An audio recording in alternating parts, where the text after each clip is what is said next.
Yes, hello and welcome to Kayo Sports NRL Podcast. Lara, Pitt is back for more, and we've managed to drag Braith Anasta off the Balinese beaches and Michael Ennis. Mick, geez, it's nice for some, isn't it? Yeah, absolutely. And look at the tan too. And what, looking tanned up, Mick? Yeah, you like it? Yeah, good.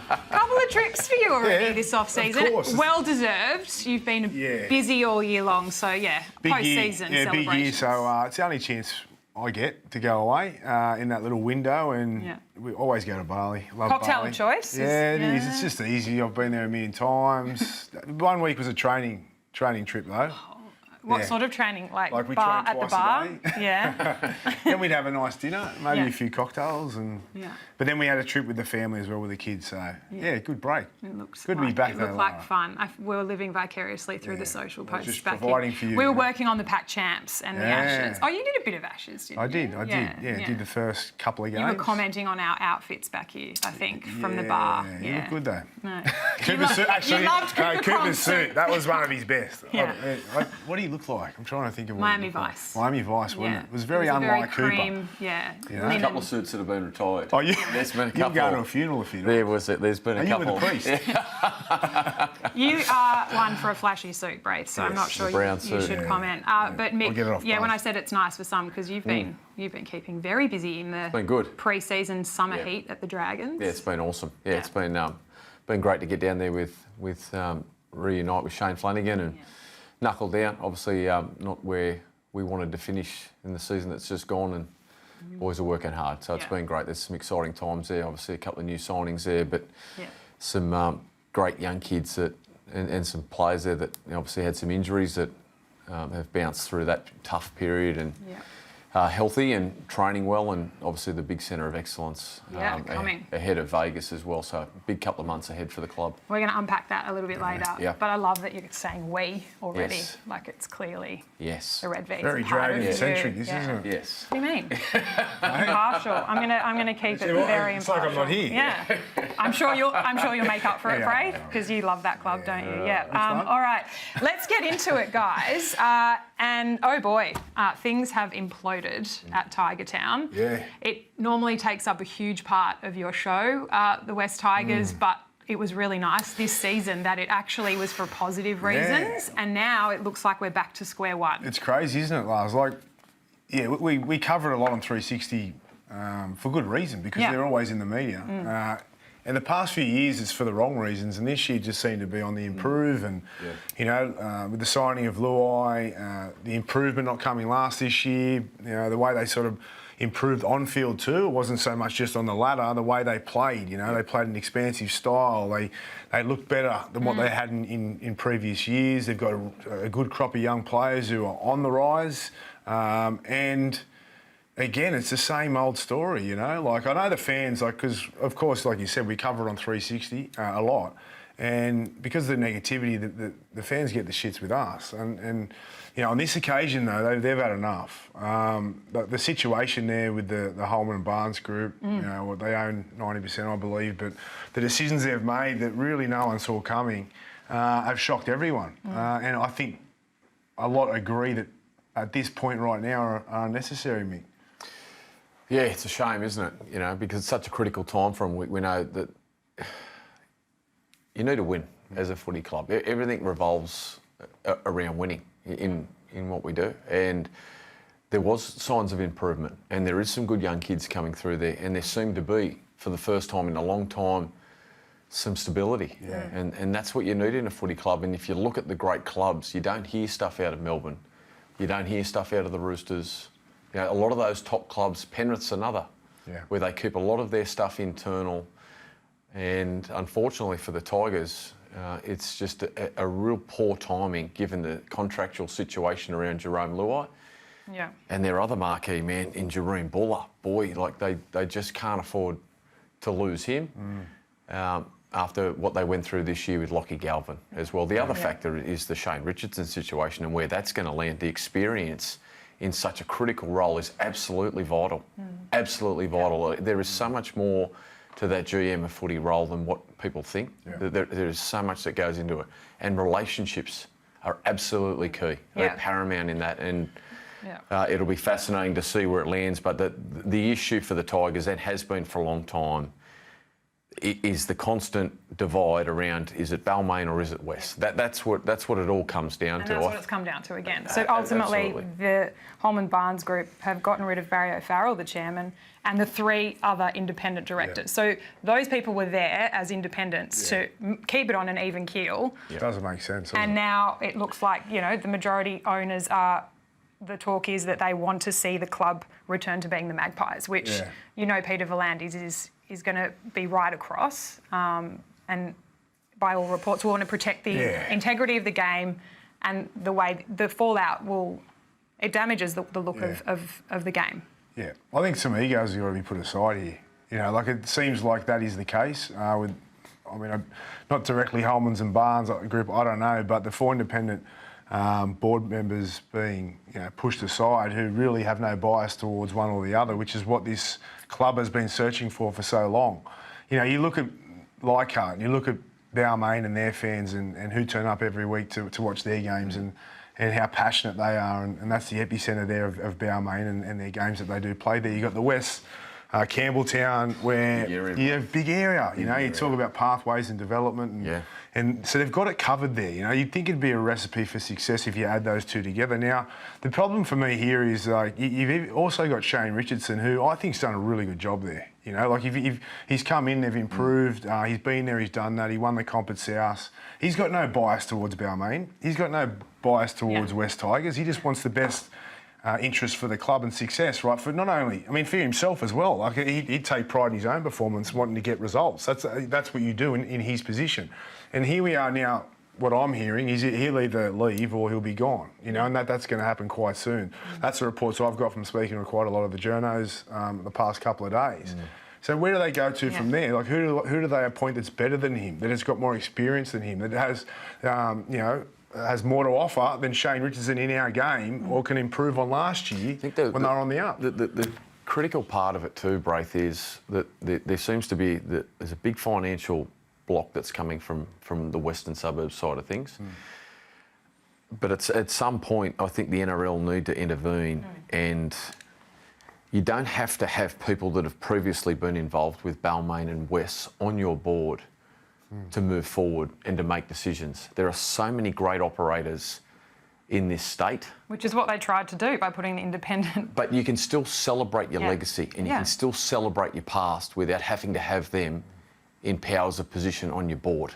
There are great ways that clubs celebrate their past and involve their club greats and involve past people, that board members, CEOs, keep them involved. But they need a fresh start. And you're right, Richo doesn't seem to be aligned to West or Balmain. That was probably why he seemed to be the right fit for that job. There's something going on for some reason that he's no longer going to be in that position. But you're right, that is a critical position that they need to make sure that they've got someone that they think can do a better job than Richo. I'm not sure who that is. And if they employ someone within their own group, or acquaintances, whoever it may be, then how's this going to get better? If they're majority West and they employ someone within their own, then how's it going to get better? What changes and what benefit does that bring Balmain and the amalgamation and the partnership? And well, it doesn't seem like that's what they want. They want to go to the NRL and say we want to separate. It won't happen. So again, you've got to put ego aside. Who do you think you are? You're not bigger than the game. You're not bigger than the club. I know you're a majority shareholder, but you knew this a long time ago. It's been that way for quite a while now. And you just got to look at boards. The 2 clubs I played for before West Tigers, of course, the Sydney Roosters and the Bulldogs, right? And look at the Roosters board. It's jam-packed with... It's a vault. There's nothing that comes out. It is a vault. Yeah. That's important that you said that, Mick. It is a vault. But a joint venture is entirely different. It is different. The Dragons have worked very hard. There's been moments where the joint venture has had its troubles. They've worked really hard. It feels like they've pushed forward. But the Tigers, every time it does, it goes backwards, 1 step forward, 5 steps back. I think stability-wise, you mentioned... It's key. Stability is key, and so is consistency. Definitely. And if you're like Jerome Luai or anyone, even fans or players... But that's the question for players. It's neither of either of them. Players don't want to front up every single day and have to talk about off-field distractions and issues or infighting And that's not like. But is that really? Is that going to derail them again this year in terms of? It's a distraction, Lara. That they don't know. Gives them an excuse. It's a distraction, and it gives them excuse. No, I know that sounds bad, but I'm not saying the players will use it as an excuse or the club, but it actually gives an out. You don't want to give anyone an out. You are the businessmen. You're the leaders. Yeah. Like you got to set the example, and you're actually setting the wrong example and have done for way too long. I get so confused as to how these guys who have been successful in their own right know how to breed success, how to live success, how to be successful at their level, can think that this is going to be good for the players and for the club. I go back a couple of seasons ago when the Harold Matthews, the Western Suburbs Magpies, won the competition, and it had Lockie Galvin, Talon De Silva, all these guys coming through, and they hung their hats on that. They hung their hats on that nursery that they've got, Braith, that we spoke about, out in that Western Sydney region, but also in that Balmain region. They now have lost multiple players from that team, and the players that have really dragged the club forward to, not where they wanted to be this year, obviously not playing finals, but to play a style of footy and one that their fans could see improvement in. There's now talk of Jerome Buller leaving. There's clauses around Jerome Luai's contract that are significant. And these distractions don't help that. The other one coming to the end is Appy Coruscant, and we've got the PNG situation and the Bears coming into the competition. He's a prime target for that. He would be fantastic for 12 or 18 months. It's impossible to attract star talent. They've got some really big players in their roster now that are trying to build. But it's going to be a challenge to maintain them now. That's what I mean. So Jerome Luai... if Jerome Buller's going and sitting down with other clubs and he's listening to their plan and their way forward... And what they've got in place. Yep. And then he's also coming back to training and having to front up on a Monday and a Wednesday and sit in front of cameras and talk about what's going on at board level and the distractions around what's happening with the club.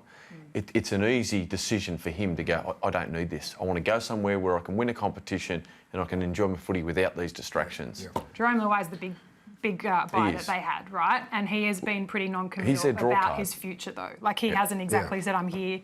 He's sitting back. What's he thinking watching this? He's been right. Yeah. He's thinking, this is why I had clauses. Yeah. Yeah, like everyone, and again on 360 we've been critical of, well, not everyone, but at times, a few journalists say, why is he getting rid of those clauses? If he's so happy, why isn't he getting rid of those? Well, this is why. Well, we were all a bit naive. We actually all believed that this was it, that finally the Tigers, and we all thought, Jerome, why wouldn't you commit long term and really back the club in? But, I don't know what to say. Yeah. Clearly. So apparently there's a march coming in 10 or 11 days out in Western Sydney. You've obviously seen that at South Sydney and how passionate supporters can be. Now, so that means that this is now then going to drag on for another 10 or 11 days through the media. We understand that you're saying there's going to be a situation with Richo and a decision made on him. Then you're going to see fans. What are they marching for, do you know? Well, I think they're what you're saying. Like forever and a day, the fans are frustrated. Who's marching now? All fans? Yeah, I think it's all their fans. I think they're trying to get them all there to say that they've had enough, and they want to see a direction forward without this implosion or this infighting that's going on. I reckon, front and centre. Benny, yeah. So if you're PBL right now, you're looking at it. He gets all of his information about what's going on. If it is that they're looking to break away and... I'm almost taken over. Yeah. I'm going in and going, this is what's going on. And you've shown over the past however long now that you can't get this right. And this is what we're doing as a game. For the betterment of the game and its fans. Because again, we go back to it's all about the fans. With no fans, there's no game. We've got a club here who have I'd say it's close to the biggest fan base when you combine Western. I think it is. It's up there in the top 2 or 3, definitely in Sydney.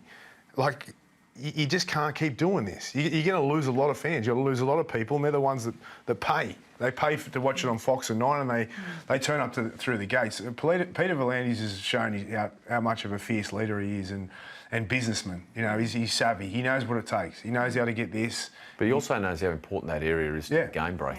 Yeah. And we know that Richo's put a lot of work in with the state government to get funding into new stadiums. Yep. I mean, the state government would be looking at this going, what is going on? Why would we put money there when you can't run the place?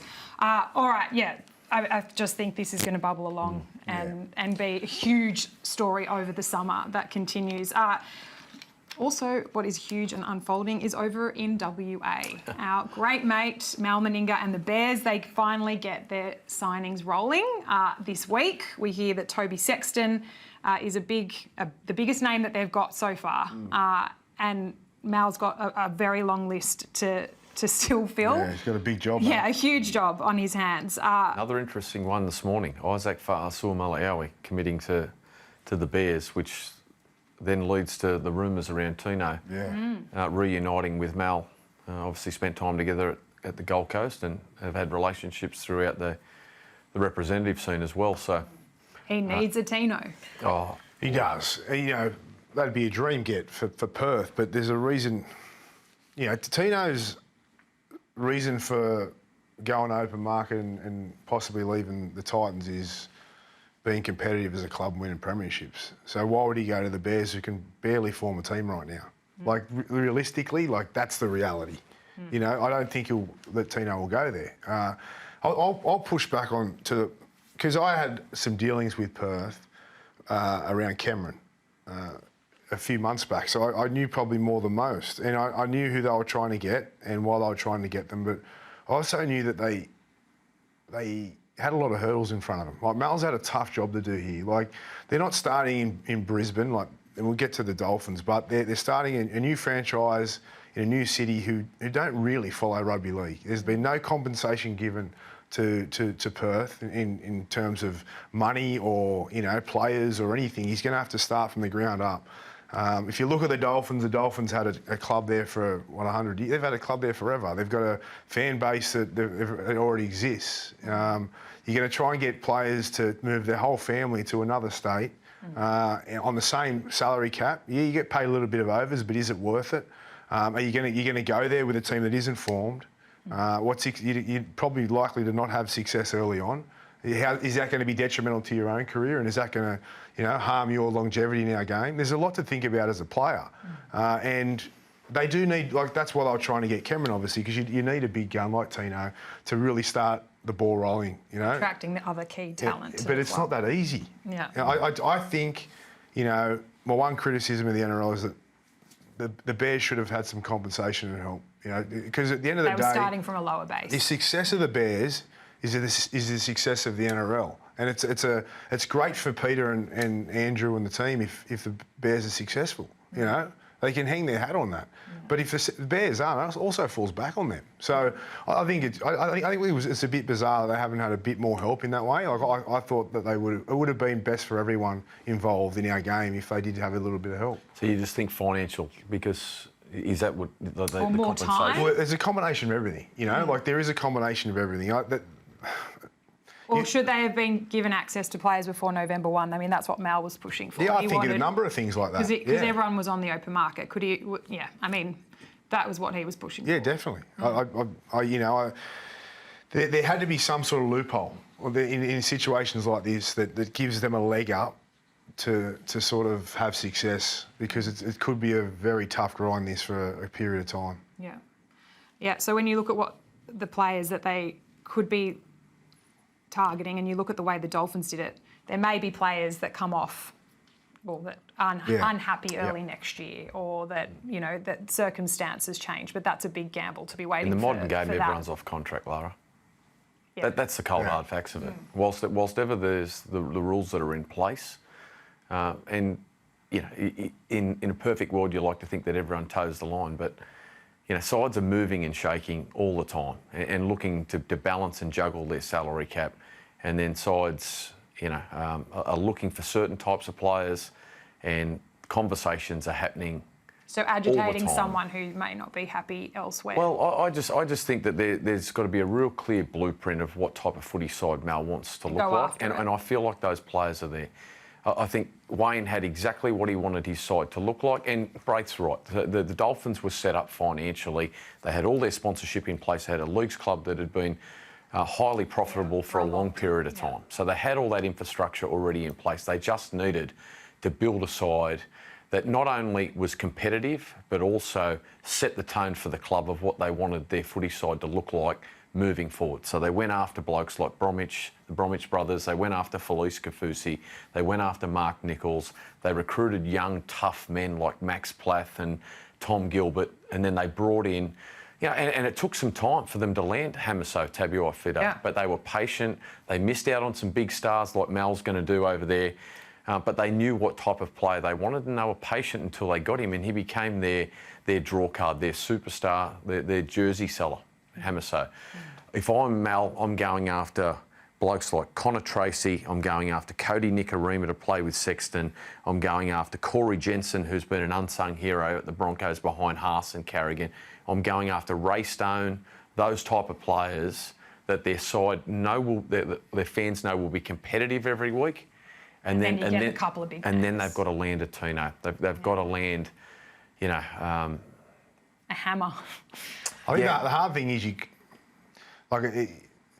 it's the chicken or the egg. Which one do you go for first? Do you kind of try and land the payovers for pay 1.5, 1.6, 1.7 for a player worth one? I think we forget. Right around that October, November, December, when Wayne was starting with the Dolphins, he was signing Felice Kafusi, Asako, Ray Stone, and the headlines that were going out were misses out on Ponga, the big guns he did actually go for, he did miss out on. So, who's on offer though? Yeah. Like at the moment, like in terms of big guns, like who is on? It'll be for 27. I think as time goes on, there's going to be some, there's probably going to be more to choose from and some bigger names come up. Right now, there isn't a hell of a lot. Again, though, clubs, Braith, and you know it as a player manager, there's some of those elite players that are taking up huge amounts of salary cap, and they may have a year or two to go on their contract. And a club can say, okay, well, and I'm only using this as an example. Newcastle have gone and brought Dylan Brown, huge money. They've got Kalen Ponga, big money. Then you've got Fletcher Sharp and you've got Sandon Smith there. So all of a sudden, Newcastle might go, okay, well... We can't fit them all in. Yeah. Maybe we're better off going with Sandon Smith in the halves, with Fletcher Sharp or Dylan Brown, putting Fletcher, to fullback, and Kalen Ponga. It'd be an enormous call. But things like that unfold in our game. Those decisions happen from time to time. And if a club, and these conversations are happening in the background... I think it's just Mal being a bit patient this next 12 months. Like, not 12 months, probably 6 to 8 months. Because, as Mick just alluded to, there's players that are underperforming on big dollars that will next year. The clubs may think that they'd be better off moving on, and they may have the same opinion, the player. And then you've got Perth just sitting there waiting for some of these big guns to go there. And I'm sure the stories will evolve as the season goes on. But I know from experience, if they're looking at one big player, that one big player is normally looking for another to go there. And they kind of it's a stalemate, If you go, I'll go. And then if that one doesn't go, then it's kind of like, Well, that's very similar. It's a domino. The relationships between the Bromwich brothers and Felice Kafusi. So Jesse goes, and then all of a sudden Kenny goes, and then Felice goes. And all of a sudden you've got three pretty experienced blokes. You've got a half that's playing in front of a strong and very experienced pack, and then you can attract a solid halfback. Braith's been busy in the market in the off-season, haven't you, Braith? You're always busy. I feel like you've gotten a few deals done. I had to, So let's talk about Jonah Pezet, because this was an interesting contract that you negotiated, one we've never really seen before. What appealed to you and to him about doing it this way, going to Para for 1 year? And then it kind of just evolved into that, Lara. Like, it wasn't a plan from the start. It was impossible to plan. But because Jerome Hughes was re-signed, and we had a clause from the beginning that if he re-signed, Jonah he'd be off contract effective immediately. So we put that in place for good reason, because Jonah's, he's been sitting and waiting for a long time, and we've been very patient. He's been very patient, and he's done everything asked of him in Melbourne, and the pathway they gave him and also the development was next level. So he'll be forever grateful for that. And he didn't really want to leave, but at the end of the day, you do this, you train hard, you go through all this to play first grade. So when that happened, he was off contract, and we still thought he'd stay because, Melbourne wanted him to stay there, even though that was in the clause. There was all this background around Cameron, and, because... Melbourne had kind of said to me, we don't want Cameron to go, but if Perth is an option when they come in, then, so there was all that sort of in the background. And but at the end of the day, I'd been negotiating with clubs for 1 year, because we thought 1 year on loan for Jonah, and then he'd come back to Melbourne. But then when he played against the Bulldogs in the finals and got man of the match, we kind of sat around and thought, well, he's ready now. And if it's going to be this situation in 12 months, it's probably going to be the same. And we just couldn't do that any longer. So then we made the decision that we'd probably look to go somewhere. And then that's when we had interest from other clubs. Para kind of, they didn't offer a long-term deal. A lot of people get that. It may have been there if I pressed it, but when actually we talk about R360, when that happened, it freed up some money, and the fact that, and then that's when the conversation reopened about a year at Parramatta and then back to Melbourne. And then late in the piece around grand final week, Brisbane come in, and, when you look at Brisbane and the spine they've got there, and the way that they played, and sort of, Adam, even though Adam's saying he still wants to play on, I think he's coming to the back end of his career, and they're looking to the future. And it just sort of, for us, it was like the opportunity to play up there. Reece Walsh and Ezra Mam, and they've just won a premiership, and, I think his style would suit those players too, the way Jonah plays, because Jonah's, his defence is really good. His kicking game's exceptional. He's more a game manager, and I think that really complements those other two players who've got that great X factor about them. So, it was a hard one, but at the end of the day, kind of just, I said, well, why don't we just keep the 1 year at Para, and you get to play along Mitch Moses, and they're on the rise. He's good mates with Rolsey. They talk regularly. Rolsey had a great input on him in Melbourne. He's been a big part of his development as a player and as a human being, and we thought that it's really ideal. It's a perfect result. Feels like it was a great deal for Jonah. Yeah. Like a great opportunity to develop. I think it is. But I guess the question we asked a couple of weeks ago was how it would be for Para. Obviously, Jason, if you just said he only offered him a 1 year deal, they clearly have a plan for beyond that. He's quite comfortable just to have him there for this year. Well, my and Mick, you can talk to it more, was, as someone on the outside, but from my opinion, on the inside, is the players they've got there coming through are exceptional talents. But are they ready right now? Yeah, and you've got a ready-made there, a team that's on the improve.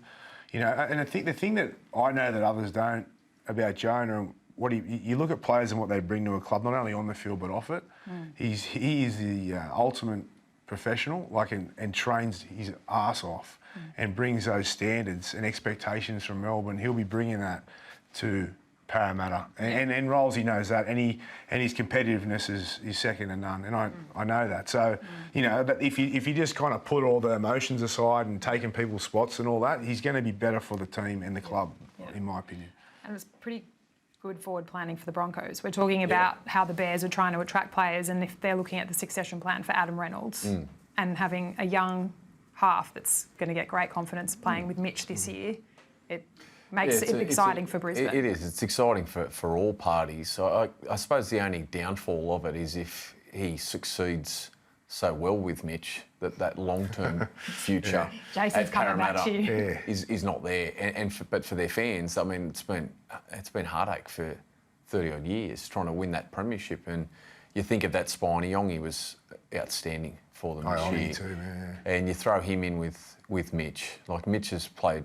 He hasn't played a lot of club footy the last 2 seasons, but when he has, boy, they've been a different side, and he is absolutely elite. So to spend that time, even just for Jonah's development, sometimes when you're in a club for so long, you can fall into that's just how it's done. And so he's been with Munster and Hughes for so long, and in the Melbourne way, that you sometimes can fall into that habit. Well, that's just how it's done. Well, it's not. You can skin a cat in many ways, and the way that Parramatta play is a lot different to how the Melbourne Storm play, particularly with the footy. So I think for his growth and his development next to Mitch is huge for them. I think they'll have a great season together. But the heartache, I think you say it'll hurt Parramatta. if they do well, but at least they do it. If it's a good result anyway if they do well. But it also, you don't think Jonah's thinking, if he plays a year there and they go great, obviously it's just the way it is. It's rugby league. I actually don't mind. I know. It's a little perplexing because we thought that Joash Papali'i was going to be the 6 and was given that opportunity, and that's why Dylan Brown wasn't in the team. But then things changed and Jonah became available. The fullback spot's gone. Iongi's just grabbed that and he's not going anywhere and he's an absolute gun. So the only way for Papa Papali to get into the side is at 6. I'm not sure he's ready for that yet. I actually think that 12 months of development, training against Mitchell, training against Jonah, learning from them and learning his craft as a half in New South Wales Cup and a splash of NRL time there, whether that be off the bench or whether if Mitch is playing Origin, will be perfect for 12 months' time to go into the halves alongside Mitch when Jonah moves on. But then there's some further pressure coming from underneath. There's some good kids coming through at Parramatta. So they should be optimistic, their fans. Yeah, maybe Mal needs to have a look at their production line. Their production line at Barra. Yeah.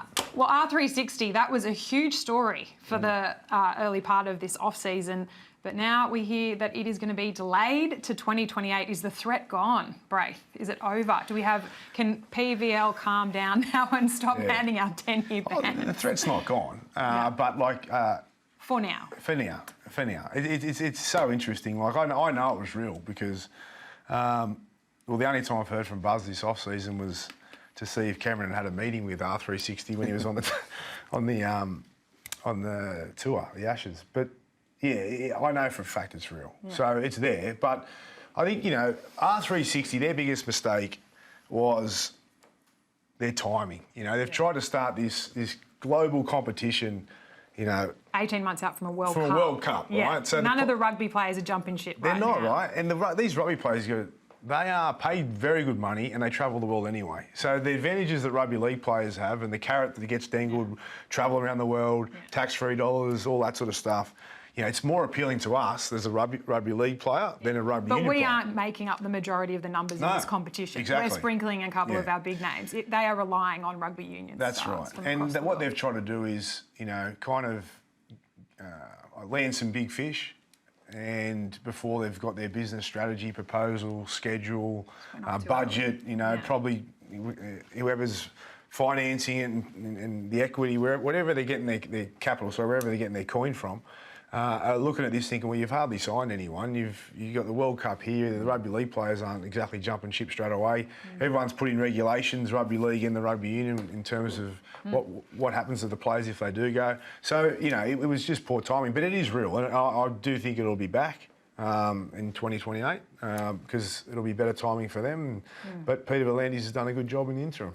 Yeah, I got some mail really early that unless there was legitimate document signed and there was a business plan put in place, just don't waste any time on it yet, because it was just, as you said, the logistics around trying to get it together in 18 months, given how big the landscape of it was going to need to be, was very optimistic. Tell me about Lomax. So does Lomax walk away from the Parramatta deal? And so has there been any financial upfront commitment from R360 for him to walk away, or has he just walked away on a whim, hoping?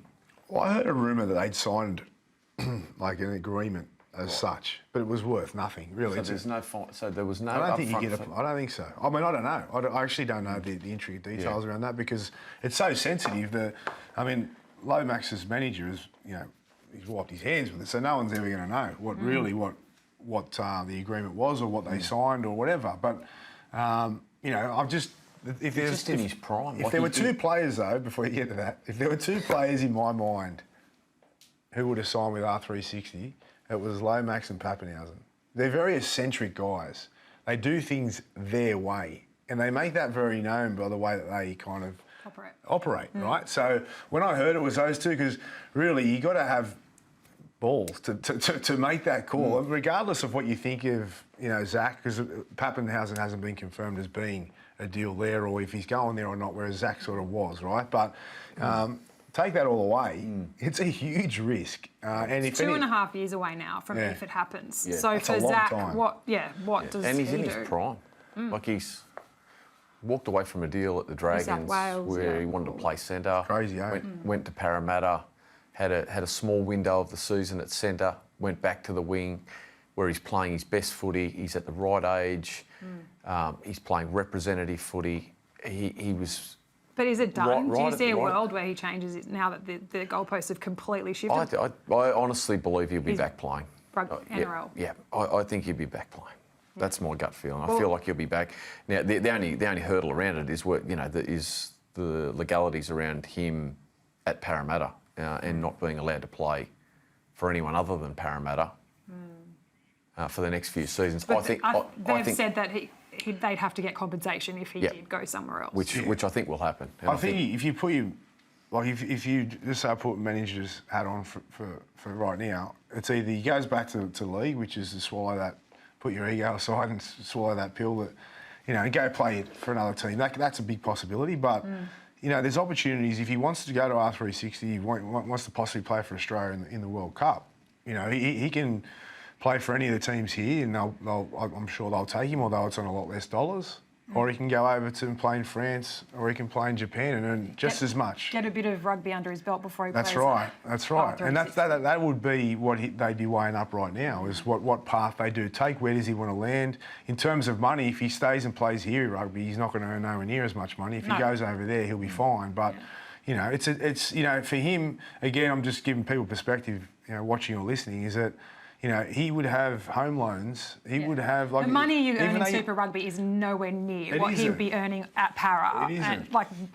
And at his age, we all know, even though you're earning good money, you're paying off property, or you've got expectations and deliverables, and you can't be getting paid nothing or a lot less than what you're on. So, a lot of that will be driven by his next decision. It sounds like Pappenhausen he's putting it out there that he's just not going to be playing anywhere this coming year. 2026, he's made the call. I won't be anywhere, but it sounds like beyond that, it's still a possibility he'll end up back in rugby. I reckon anything's possible with Paps. He's that type of guy, I really do. And it's if Perth, if you're Perth, or or even if you're the NRL clubs, you are jumping down at getting Ryan Pappenhausen.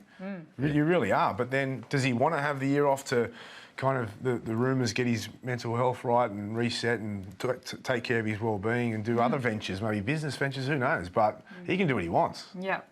I feel like Malmeniga, that's a no-brainer. If you're looking for someone, he's one you'd a big name, trying to sign. Yep. He could be a face for sure for Western Australian Rugby League. All right, Mick, let's get into the Red V rebuild.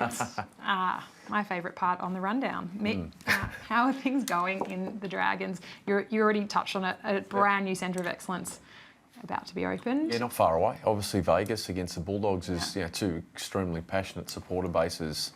That will be an incredible experience, I think, for both clubs and for the game itself, seeing two powerhouse clubs over there.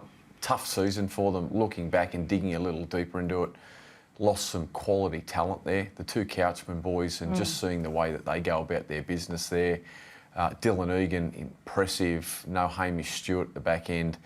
And two of their strike centres in Moses Sully and Valentine Holmes, who had good starts to the season for them.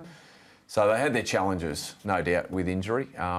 Clearly not where we wanted to finish the season.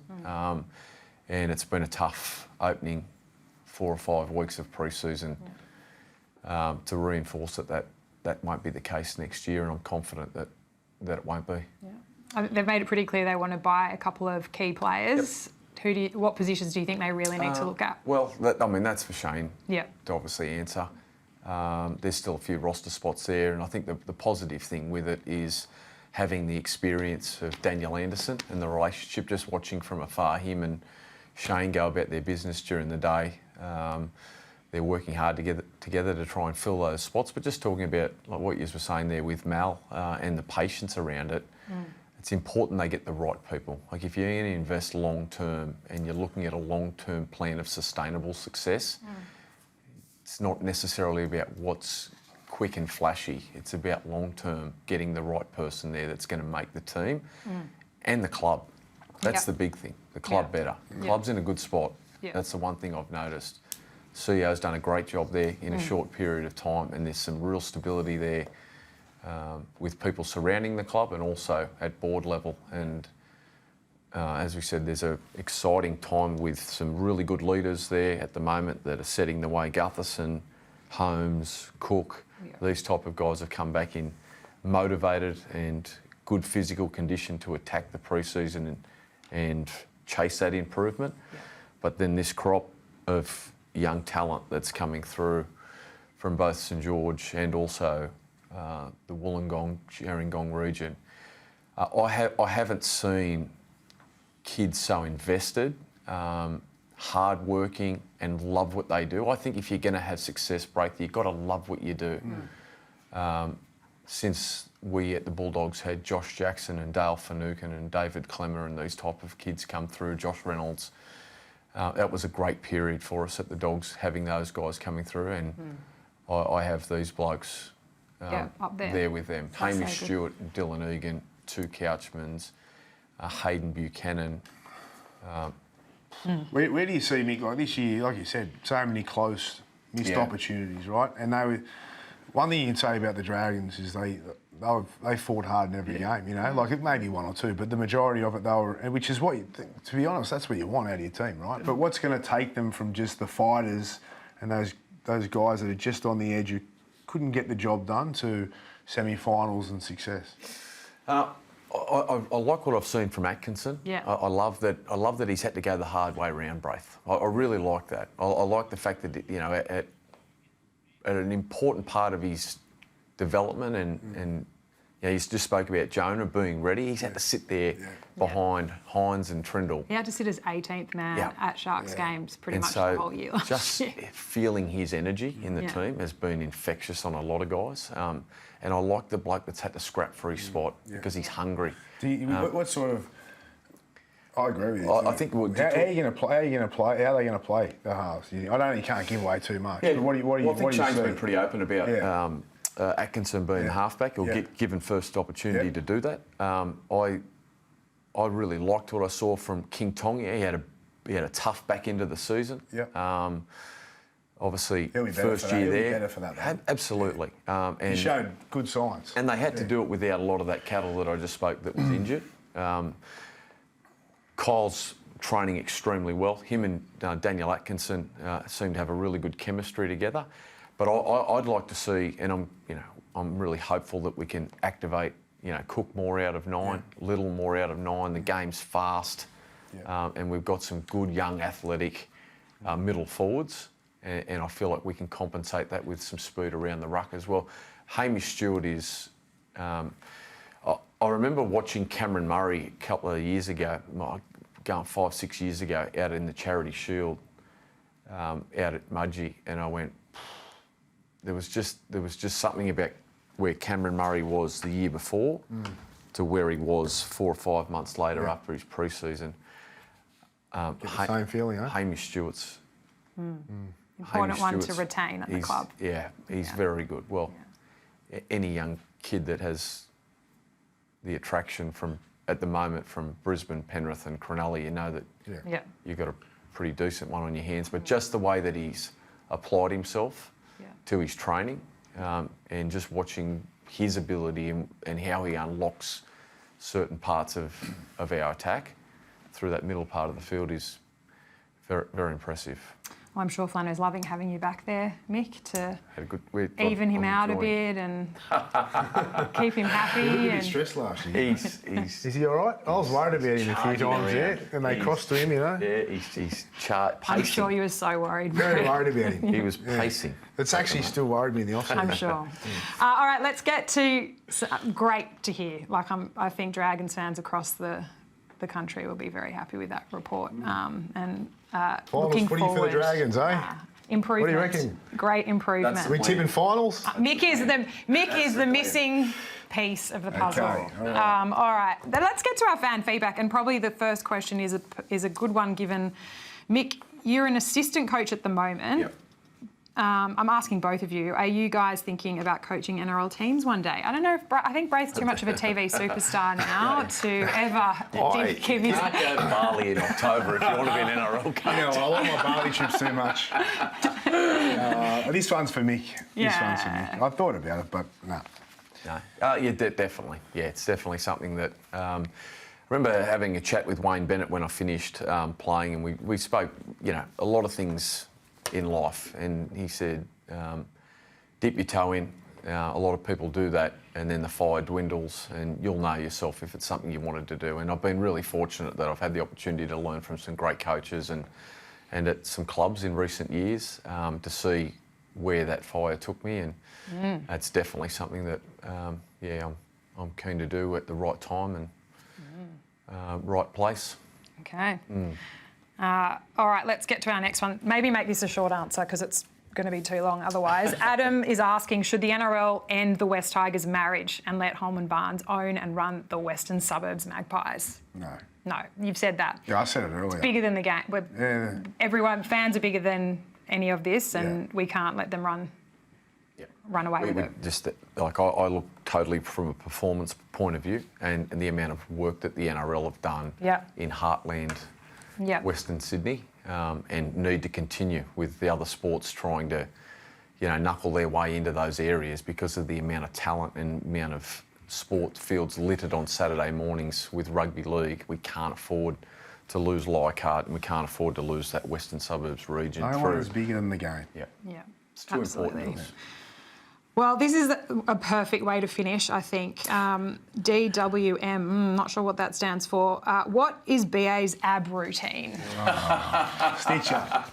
DWM. I do not want to know. I don't know who DWM is, but I feel it is a genuine question. Someone actually sent that in. They are clearly... Train hard, Lara. You have been working hard. 200 sit-ups a night. Is it? Yeah. 200 before bed. And push-ups till failure.